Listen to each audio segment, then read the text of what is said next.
बिगड़े हुए कफ के प्रभाव में जो भी रहेगा हिंसा ही करेगा, अहिंसक हो नहीं सकता।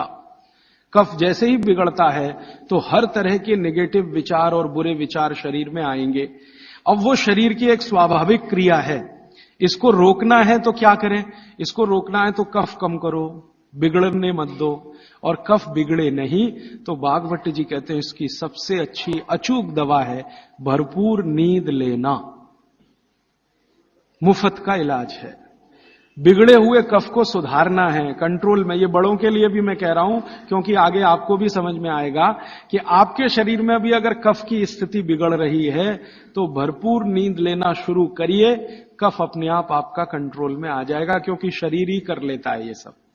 बस ध्यान दीजिए। इसका मतलब यह है कि बच्चों को चिड़चिड़ेपन से बचाना, गुस्से से बचाना, नेगेटिविटी से बचाना, गलत रास्ते पे ना चले जाएं। अब गलत रास्ता आप सब समझते हैं, जैसे हमारे प्रदीप भाई कह रहे थे कि आजकल बच्चे भाग रहे हैं घर छोड़कर बॉयफ्रेंड के साथ या गर्लफ्रेंड के साथ। ये बिगड़े हुए कफ की अवस्था है। क्योंकि मैं तो ट्रीटमेंट भी करता हूं होम्योपैथी में। ऐसे बहुत सारे लड़के लड़कियां इलाज के लिए मेरे पास आते हैं जो घर छोड़कर भागे हुए। क्यों भाग गए जी? पिताजी अच्छे नहीं लगते, माताजी अच्छी नहीं लगती। जिन माता पिता ने पैदा किया वो ही अच्छे नहीं लगते। कफ इतना खतरनाक है, आप जरा समझिए इस बात को। जो माता पिता ने जीवन के सारे कष्ट झेलकर उनको बड़ा कर दिया 14 साल का। क्योंकि मैं आपको एक विनम्र बात कहना चाहता हूं, मेरा ऑब्जर्वेशन है, दुनिया में बच्चों को बड़ा करना सबसे मुश्किल काम है, सबसे मुश्किल काम मानता हूं। धीरू भाई अंबानी होना सबसे आसान काम है। हां, आपके पास कुछ पैसा नहीं है, 10,000 करोड़ बनाना, 20,000 करोड़, 1 लाख करोड़ बनाना सबसे आसान काम है, सबसे आसान काम है। लेकिन एक बच्चे को बड़ा कर देना या 2 बच्चे को बड़ा कर देना दुनिया का सबसे मुश्किल काम है। आप फैक्ट्री चला सकते हैं, 1 चला सकते हैं, 10 चला सकते हैं, 20 बहुत आसान है आपके लिए, क्योंकि उसको मैनेज करने के लिए बहुत मैनेजर आपको मिल जाएंगे, विशेषज्ञ मिल जाएंगे। लेकिन बच्चे को बड़ा करने के लिए मैनेजर किराए पे नहीं मिलता। मिलता है तो वो बच्चों को बड़ा नहीं कर सकता। दुनिया में एक्सपेरिमेंट हुए हैं, परिवार के बाहर बच्चों को बड़ा करने के सबसे ज्यादा एक्सपेरिमेंट यूरोप में हुए हैं। कॉन्वेंट है ना, कॉन्वेंट, ये बच्चों को बड़ा करने के ही केंद्र हैं। ऐसे बच्चों को जो परिवार से बिछड़े हैं, छूटे हुए, लावारिस बच्चे। कॉन्वेंट स्कूल सब फेल हो गए अमेरिका और यूरोप में। वो बच्चों को सिखा नहीं पाए जो सिखाना चाहिए, और ज्यादा कॉन्वेंट के बच्चे ही वहां मर्डर कर रहे हैं, हिंसा कर रहे हैं, जेब काट रहे हैं। तो बच्चे को बड़ा करना मैं मानता हूं दुनिया का सबसे मुश्किल काम है। और आप जो भी अपने बच्चों को बड़ा कर रहे हैं, आप समझ लीजिए दुनिया का सबसे मुश्किल काम आप कर रहे हैं। तो इसमें छोटी सी बात याद रखिए कि ये बच्चे ठीक से बड़े हों, कफ का बिगाड़ इनको कहीं गलत रास्ते पर ना ले जाए। तो इसके लिए बहुत सरल उपाय है कि नींद उनको भरपूर लेने दीजिए। कई बार आप ऐसा मत करिए, बच्चों को कई बार ऐसा लगता है झपकी आ रही है तो आप जबरदस्ती पढ़ने को मत बिठाइए।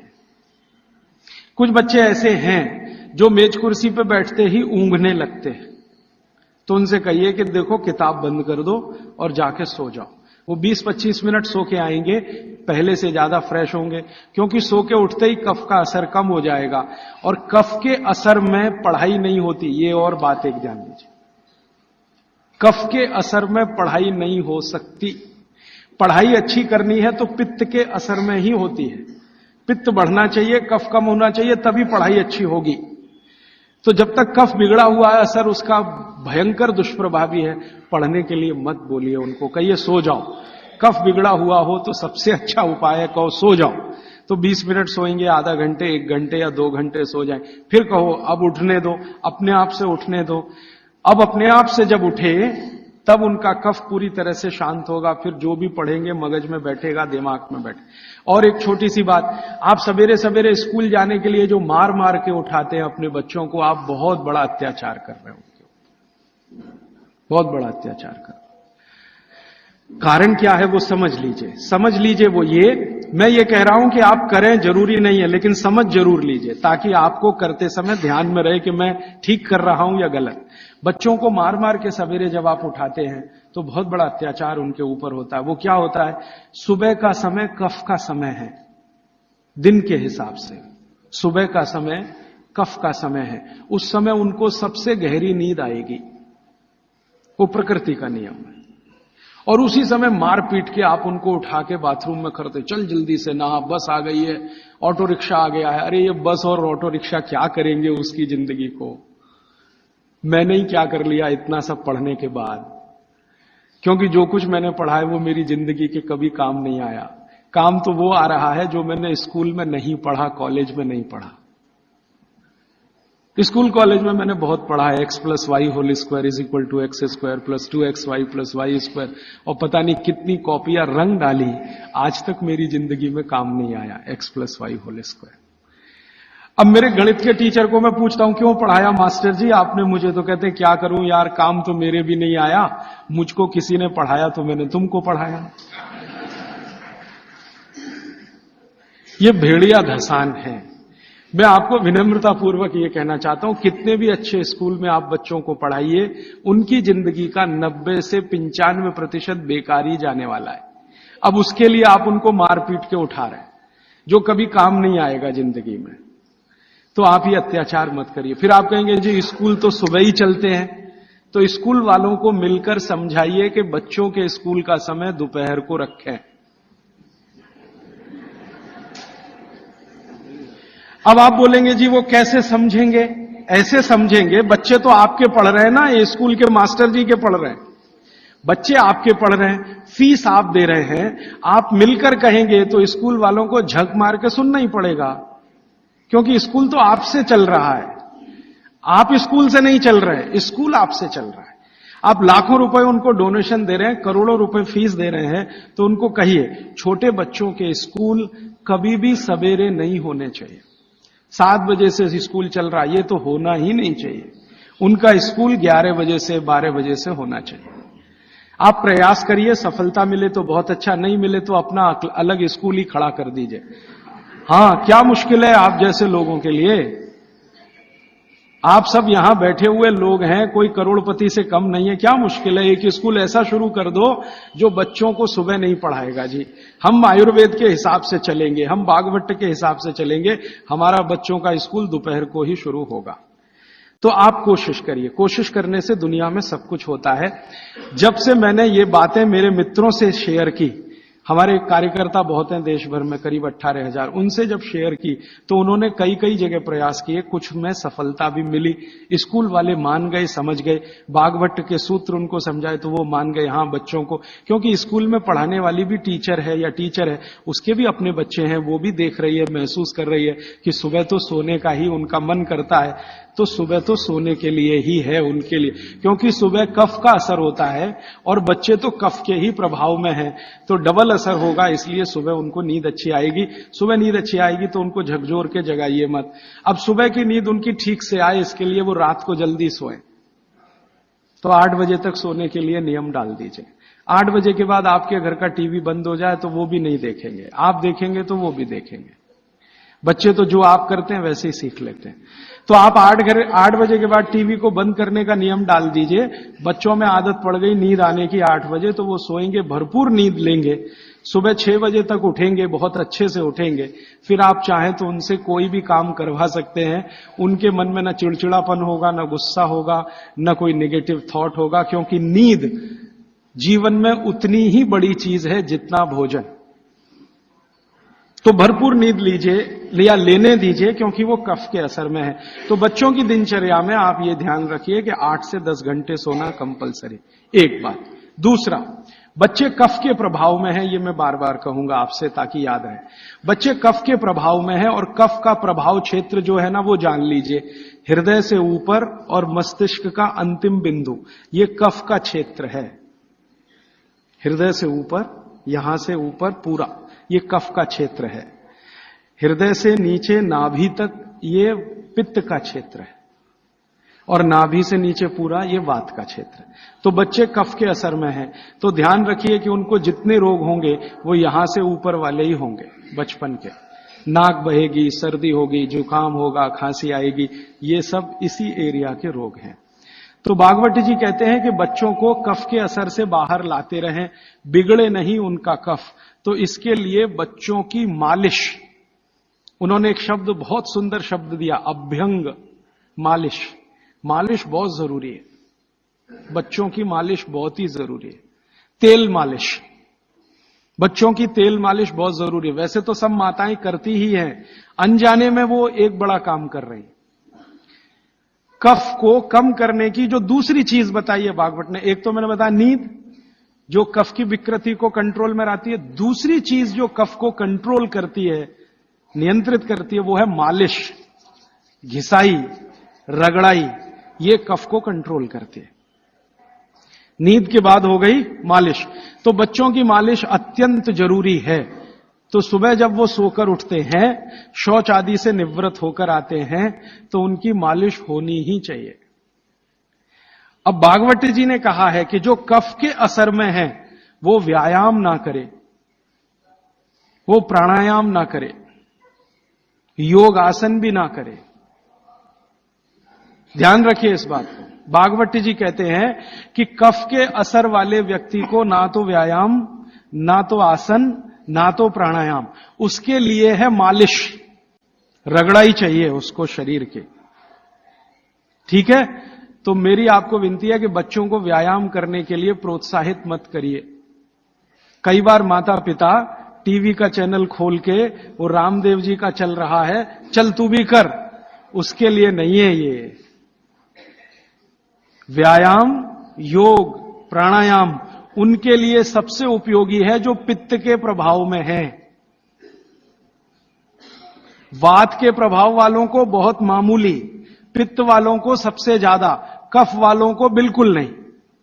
योग, प्राणायाम, आसन कफ वालों को बिल्कुल नहीं, वात वालों को थोड़ा, पित्त वालों को सबसे ज्यादा। यह है सूत्र भागवत जी। तो बच्चों को मत प्रेरित करिए कि तुम आसन करो, कि तुम प्राणायाम करो, कि तुम ऐसी एक्सरसाइज करो। उनके लिए तो कफ के असर में है, तो ये एक्सरसाइज जितनी कम हो उतना अच्छा। मालिश करिए उनकी, भरपूर मालिश करिए। अब तीसरी बात, तीसरा सूत्र, बच्चों की मालिश कहां करें जी? पूरे शरीर में करें, पूरे शरीर में करिए। लेकिन भागवत जी कहते हैं कि कफ का असर कहां है? मैंने आपको थोड़ी देर पहले कहा, छाती से लेके ऊपर तक। तो ये जो इतना हिस्सा है, इसकी मालिश ज्यादा करिए ताकि कफ थोड़ा शांत रहे। तो सीधे से बात अब मैं समझाता हूं। बच्चों के सिर की मालिश सबसे ज्यादा करिए। सिर, ये ऊपर का हिस्सा, धीरे धीरे धीरे धीरे तेल लगा के सिर की मालिश सबसे ज्यादा करिए। तो मालिश किससे करेंगे? तेल से। तेल जो है कफ नाशक है, तेल जो है ना कफ नाशक है। तो सिर की मालिश करेंगे, छोटे छोटे छिद्र हैं, तेल इससे अंदर जाएगा, कफ को सामान्य रखेगा। तो कफ के प्रभाव में बिगड़ेंगे नहीं बच्चे, माने गुस्सा नहीं करेंगे, चिड़चिड़े नहीं होंगे, निगेटिव नहीं होंगे, जिंदगी में गलत काम नहीं करेंगे। तो बच्चों के सिर की मालिश बहुत जरूरी है, सिर की मालिश। दूसरा वो कहते हैं कि कफ का जो दूसरा बड़ा स्थान है, एक तो सिर हुआ, दूसरे है कान। ये कान है ना, ये कफ के स्थान है। तो बच्चों के कान की मालिश रोज होनी चाहिए, जरूर होनी चाहिए। कान की मालिश कैसे करें? बस तेल लगाइए, हाथ में ऐसे ऐसे घुमाइए, फिर उल्टा घुमा दीजिए, फिर ऐसे घुमा दीजिए, और थोड़ा तेल कान में डाल के रखिए उनको, क्योंकि कफ का स्थान है कान। तेल डालते ही कफ शांत होगा। तो हमारी पुराने जमाने की जो माताएं हैं, वो रोज बच्चों को कान में तेल डालती थी, वो अनजाने में बहुत बड़ा वैज्ञानिक काम करती थी। देखा ना पुराने जमाने की माताओं को। आज के जमाने की माताएं तो कहती चिपचिपा है तेल, तेल चिपचिपा है तभी तेल है, नहीं तो उसमें कुछ है ही नहीं। तो पुराने जमाने की माताएं बच्चों को बराबर कान में तेल डाल के रखती थी। तो बच्चों के कान में नियमित रूप से तेल डालिए। फिर आप बोलेंगे जी कौन सा तेल? तो इसमें भागवत जी सूत्र दे रहे हैं कि आप जहां रह रहे हैं उसके हिसाब का तेल। आप चेन्नई में रह रहे हैं, चेन्नई भारत के गर्म इलाकों में है, गर्म इलाकों में ठंडा तेल अच्छा, तो सबसे ठंडा तेल नारियल का तेल है। तो चेन्नई में रहने वालों को नारियल के तेल की मालिश, नारियल का तेल ही खाना। अब आप बिहार में जाएंगे और मैं वहां कर आकर आपको कहूंगा, तो कहूंगा जी आप नारियल का तेल बिल्कुल मत खाओ, मालिश भी मत करो। मैं कहूंगा सरसों का तेल खाओ, उसी से मालिश करो। और जो आप और उधर चले गए, हरियाणा पंजाब की तरफ, तो मैं ही आकर आपसे कहूंगा जी आप ये छोड़ो, आप तो जैतून का तेल इस्तेमाल करो या तिल का तेल इस्तेमाल, एरिया के हिसाब से। तो मैं आपके हिसाब से बात कर रहा हूं कि आप नारियल के तेल की मालिश भी कर सकते हैं, उसको भोजन में भी उपयोग कर सकते हैं। बच्चों की नियमित मालिश सिर की, कान की होती रहनी चाहिए। और तीसरी चीज, आंखें। आंखें जो है ना, कफ का ही केंद्र है। सबसे बड़ा कफ का केंद्र सिर, दूसरे नंबर पे कान, तीसरी आंख। आंख कफ का केंद्र है और आंख के ज्यादा रोग, 99% रोग कफ के रोग हैं। जैसे मैंने आपको बोला ना, आंख में आप बोलते हैं कि हमको कैटरेक्ट हो गया, ये कफ का रोग है। मोतियाबिंद हो गया, कफ का रोग है। ग्लूकोमा हो गया, कफ का रोग है। आंखें लाल हो रही हैं, कफ के प्रभाव। तो आंखों की विशेष देखभाल बच्चों की, ताकि चश्मा ना लगे, अब चश्मा ना चढ़े। अब आंखों में क्या करें जी, कफ को कंट्रोल करने, तेल नहीं डाल सकते आंखों में, क्योंकि तेल और आंखों का मेल नहीं है। आंखों में हमेशा एक फ्लूइड रहता है, तेल में डालें माने तेल उस फ्लूइड में गया तो गड़बड़ करता है। तो आंखों के लिए घी ठीक है, देशी गाय का घी। तो बच्चों को नियमित रूप से देशी गाय का घी आंखों में लगा सकते हैं तो बहुत अच्छा है। देशी गाय का घी ये कफ को शांत करता है। लेकिन आप देशी गाय के घी को उपलब्ध नहीं कर पाते किसी कारण से, तो फिर भागवत जी कह रहे हैं कि कफ को शमन करने वाली एक और चीज है, वो है काजल। काजल माने कार्बन। कार्बन कफ को शांत करने में सबसे बड़ी भूमिका निभाता है। तो बच्चों को नियमित रूप से आंखों में काजल होना ही चाहिए। भागवत जी ने बहुत सुंदर शब्द इस्तेमाल किया है, सौवीर अंजन, उसको कहें काजल, सौवीर अंजन, बहुत सुंदर शब्द है। और भागवत जी इतने दयालु और कृपालु हैं कि उसकी पूरी विधि भी लिख के गए कि बच्चों के लिए जो सौवीर अंजन बनाना है वो कैसे बनेगा। उसमें इस्तेमाल होता है गाय का दूध और दारू हल्दी। दारू हल्दी देखा, जारू हल्दी, एक हल्दी और एक दारू हल्दी। तो दारू हल्दी, गाय का दूध, गाय का घी, ऐसी 5-7 वस्तुओं से बनता है। पूरी विधि किताब में है, मैं ज्यादा समय खराब नहीं करना चाहता। तो बच्चों को नियमित रूप से आंख में काजल, क्योंकि कफ को शांत करे, कान में तेल, सिर पर तेल की मालिश, ठीक है। ये 3 चीजें उनके लिए बहुत आवश्यक है। फिर आगे चलें तो खान पान उनका, कफ के प्रभाव में जो भी बच्चे हैं उनके खान पान में भागवत जी कहते हैं दूध सबसे आवश्यक। दूध, बिना दूध के बच्चों का जीवन नहीं, दूध तो उनके लिए सबसे आवश्यक। दूसरी कोई चीज उनके लिए आवश्यक है, वो है मक्खन। मक्खन, लोनी कहते हैं, मक्खन कहते हैं, लोनी। और फिर तीसरी चीज है घी, उसके बाद तेल, और उसके बाद जो भी आप साधारण चीजें खा रहे हो। गुड़ बच्चों को बहुत ही आवश्यक है, क्योंकि कफ को संतुलित रखने में जो जो चीजें मदद कर रही हैं, घी है देशी गाय का, दूध है, दही है, मट्ठा है, मक्खन है, गुड़ है, ये सब कफ को संतुलित रखने वाली चीजें। तो ये बच्चों के भोजन में नियमित। अब गुड़ जो है ना, कई फॉर्म में खा सकते हैं बच्चे। सीधे गुड़ खा सकते हैं, गुड़ की पट्टी खा सकते हैं, चिक्की जिसको आप कहते हैं, तिल में हो तो बहुत अच्छा, मूंगफली में है तो भी चलेगा, नहीं तो चने में खा सकते हैं। तो बच्चों के डेली डाइट में ये चीजें रहनी चाहिए, गुड़ रहना चाहिए, तिल रहना चाहिए, मूंगफली रहनी चाहिए। ये सब चीजें जिनको आप महसूस करते हैं ना भारी हैं, ये कफ को संतुलित रखने में मदद करते हैं। तो भारी चीजें बच्चों को नियमित रूप से दीजिए। एक ही चीज का निषेध है, एक ही चीज का निषेध बताया भागवत जी ने, पतला आटा। अब पतला आटा उन्होंने कहा है, पतला आटा माने बारीक आटा। इसको मैं थोड़ा आज के हिसाब से कहूं, क्योंकि आज वो चीज है भागवत के जमाने में नहीं थी। मैदा, मैदा ही निषिद्ध है बच्चों को, बस मैदे की चीज नहीं। अब मैदे की चीज नहीं क्यों? क्योंकि ये कफ को बिगाड़ने वाली चीज है मैदा। बाकी चीजें कफ को संतुलित रखती हैं, मैदे की चीजें कफ को बिगाड़ेंगी। तो बच्चों को मैदे की मठरी मत दें। अब आप बोलेंगे जी मठरी मांगे तो आटे की बना के दें, मैदे की ना दें। अब मैदे का बना हुआ समोसा ना दें, तो समोसा मांगेंगे तो आटे का समोसा दें। मैदे की कचौरी ना दें, कचौरी मांगेंगे तो आटे की दें। मैदा छोड़कर बाकी चीजों के बारे में भागवत जी कहते हैं कि बच्चे आसानी से प्रभाव कफ में उसको भी पाचन कर सकते हैं। अब मालिश हो गई, भोजन हुआ, फिर नहाने के लिए कहा है, तो मालिश पहले, स्नान बाद में। हमेशा। स्नान के बाद मालिश करने को मना किया है। स्नान बाद में, मालिश पहले। तो अच्छे से मालिश करिए। आप बोलेंगे जी कितनी देर मालिश करें, तो इसके लिए बहुत सुंदर बात उन्होंने कही है। बच्चों की मालिश करते समय जब उनकी बगल में पसीना आ जाए तो मालिश रोक दें। घड़ी के हिसाब से नहीं बताया उन्होंने कि 10 घंटे करें कि 20 घंटे, 40 मिनट, या समय उन्होंने बताया नहीं, क्योंकि हर बच्चे के लिए वो अलग होगा। तो उन्होंने इतनी सुंदर ऑब्जर्वेशन दिया कि जब आप मालिश कर रहे हैं, बच्चे की बगल में पसीना आ गया तो मालिश बंद करें, बगल में पसीना आते ही। और वो ये कहते हैं कि कुछ बच्चे ऐसे हो सकते हैं जिनको बगल का पसीना जल्दी ना आए, तो हो सकता है उनके माथे पे पसीना आ जाए, तो मालिश रोक दें। ठीक है, तो मालिश के बाद स्नान। स्नान के लिए भागवत जी कहते हैं कि जो भी चीजें कफ को कम करती हैं वही चीजें स्नान में उपयोग करें। अब मैं आपको बताना चाहता हूं आधुनिक बात, भागवत जी ने तो नहीं कहा। उन्होंने ये कहा कि कफ को कम करें वही चीजें स्नान में उपयोग करें। तो कफ को कम करने वाली सबसे बेहतरीन चीज आपके घर में है चने का आटा।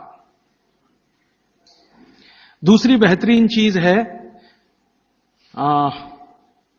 ये जो हमारे देश में संभव है, पता नहीं आपको मिलेगा कि नहीं, चंदन की लकड़ी का पाउडर। भागवत जी ने कहा है कि ये बहुत कफ को कंट्रोल रखता है। तो चंदन की लकड़ी का पाउडर माने चंदन पाउडर, चने का आटा, और मोटा आटा कोई भी, गेहूं का हो, चने का हो, दाल का हो, मोटा आटा। फिर कहते हैं मसूर की दाल का आटा, फिर वो कहते हैं मूंग की दाल का आटा। ये सब कफ को कम करने वाली चीजें। तो कहते हैं बच्चों का स्नान इन्हीं से कराएं ताकि कफ कम रहे। मतलब सी बात है, साबुन ना लगाएं, क्योंकि ये जो साबुन है ना, ये केमिकल है। केमिकल माने सोडियम हाइड्रोक्साइड, सोडियम हाइड्रोक्साइड माने कास्टिक सोडा।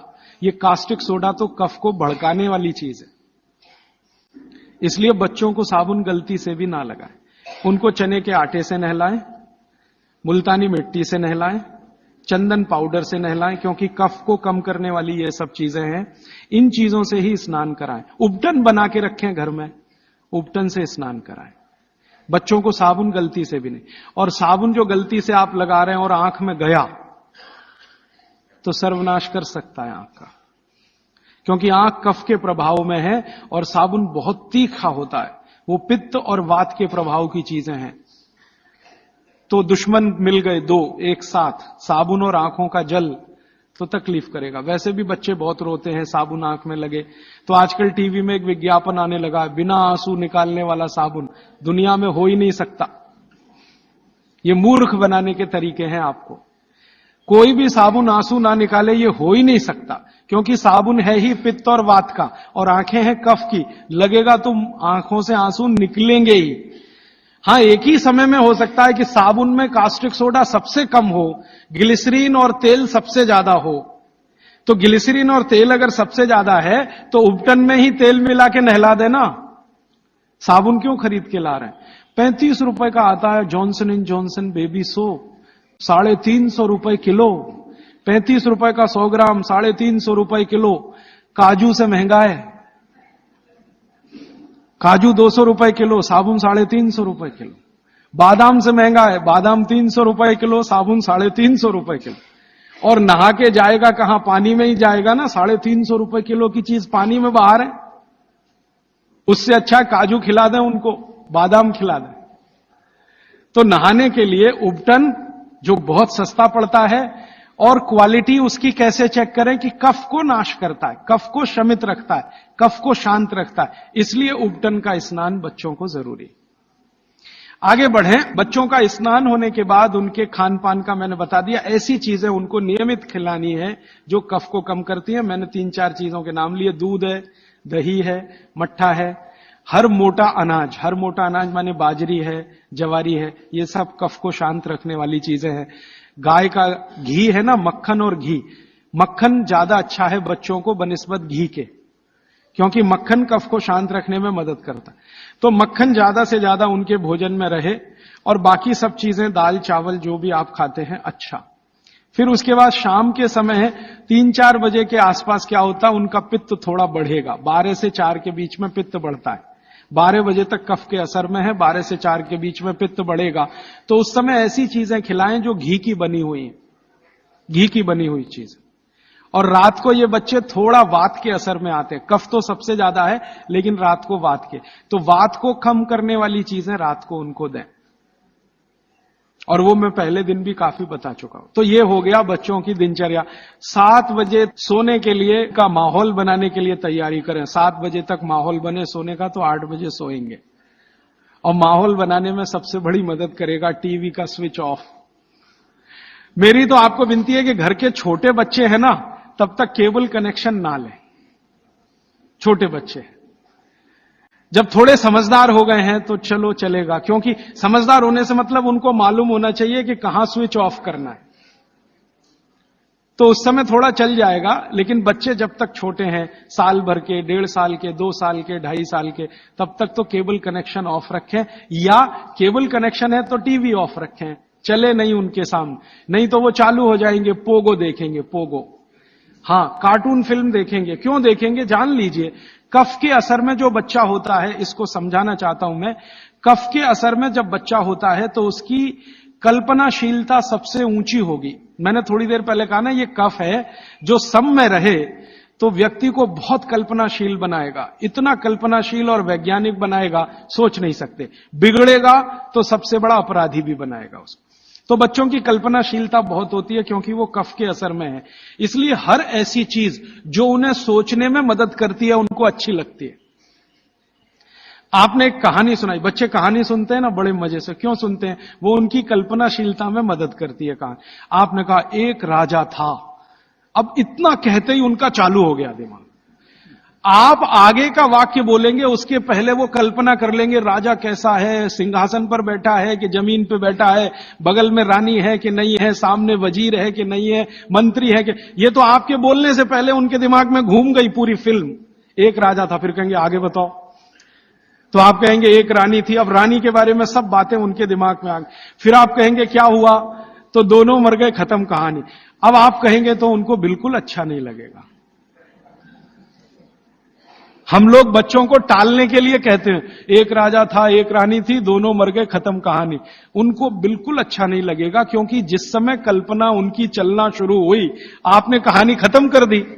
अब आप टालना चाहते हैं उनको, और वो कल्पना करना चाहते हैं उस समय। तो आप कहानी को जितना लंबा खींचें उतना अच्छा।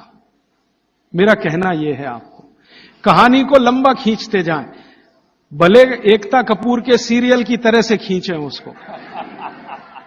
इतनी इलास्टिसिटी है एकता कपूर के सीरियल में कि सालों साल हो गए, खत्म ही नहीं होते।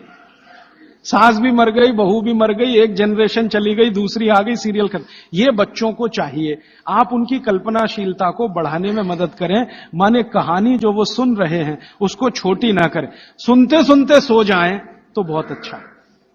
और मेरी आपको विनती है कि चुन चुनकर कहानियां सुनाएं उनको। अब आज के जमाने में कैसे बच्चे आपको चाहिए, जैसे चाहिए वैसी कहानी सुनाइए। भगवान महावीर जैसे बच्चे चाहिए तो सुनाइए उनकी कहानी, रोज सुनाइए, सुनेंगे, बड़े प्रेम से सुनेंगे, लेकिन कल्पनाशीलता के साथ। आप अगर उनको चाहते हैं कि राणा प्रताप जैसे हों तो सुनाइए उनकी कहानी, लक्ष्मीबाई जैसे हों तो सुनाइए उनकी कहानी, क्योंकि बच्चों की कल्पनाशीलता आपसे ज्यादा बड़ी है, ये जान लीजिए। ये अलग बात है कि उनके पास शब्दों का भंडार कम है, शब्दकोश कम है, लेकिन सोचने में वो आपसे आगे हैं। तो शब्द आप दे दीजिए, कल्पनाशीलता उनके पास है, बैठकर वो अपना चित्र बना ही लेंगे। और जिन बच्चों को जितनी लंबी कहानियां आप सुनाएंगे वो उतने ही क्रिएटिव होने वाले, उतने ही क्रिएटिव होंगे। अच्छा वैज्ञानिक बनाना है बच्चों को तो कल्पनाशीलता ऊंची चाहिए। तो अच्छे वैज्ञानिक बनाना है अगर किसी भी बच्चे को, तो कल्पनाशीलता ऊंची, तो कहानी उतनी लंबी। अच्छा मैथमेटिशियन बनाना है, कल्पना शक्ति अच्छी चाहिए, तो कहानी लंबी।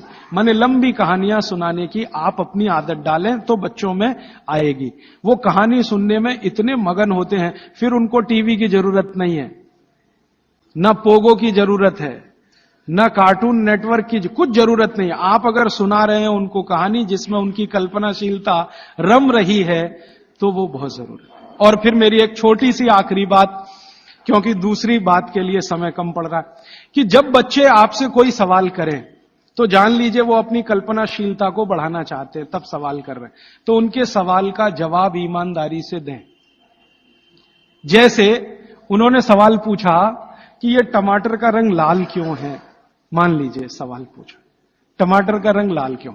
अब आपको मालूम नहीं है कि टमाटर का रंग सच में लाल क्यों है, तो आप उनको कुछ उल्टा सीधा मत कहें, भगवान ने कर दिया है, ऐसा हो गया है, वैसा हो गया है।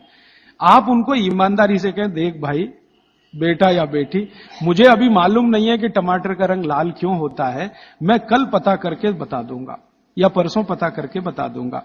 बच्चे जब सवाल पूछ रहे हैं तो उनकी कल्पनाशीलता की पूर्ति के लिए पूछ रहे हैं, आप उनको कभी भी गलत जवाब तो दीजिए ही मत। वो कह रहे हैं जी ये चंद्रमा क्यों चमक रहा है सफेद सफेद, और तारे क्यों चमक रहे हैं, और सूरज लाल क्यों दिख रहा है या पीला क्यों दिख रहा है, या ये पत्ते हरे क्यों हैं, ये पीले हो जाते हैं तो ये हरे से पीले कैसे हो गए।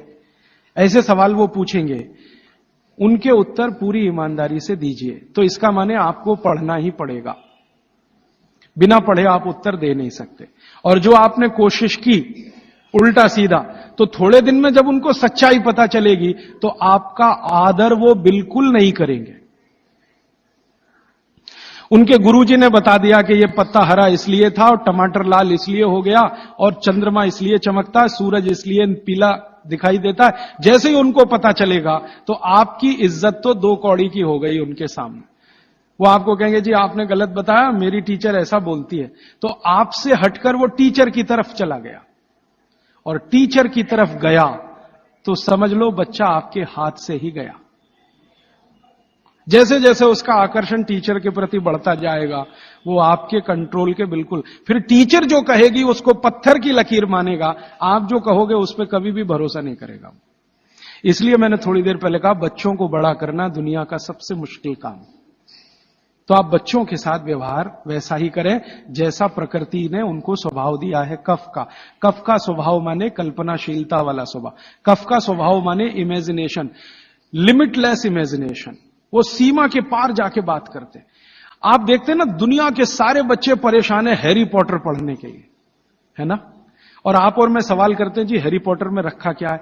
कुछ नहीं है, उसमें तिलिस्म है, जादुई तिलिस्म है। वो सच्चा नहीं है, लेकिन उनकी कल्पनाशीलता में उनको बहुत आनंद दे रहा है, इसलिए करोड़ों किताबें बिक रही हैं हैरी पॉटर।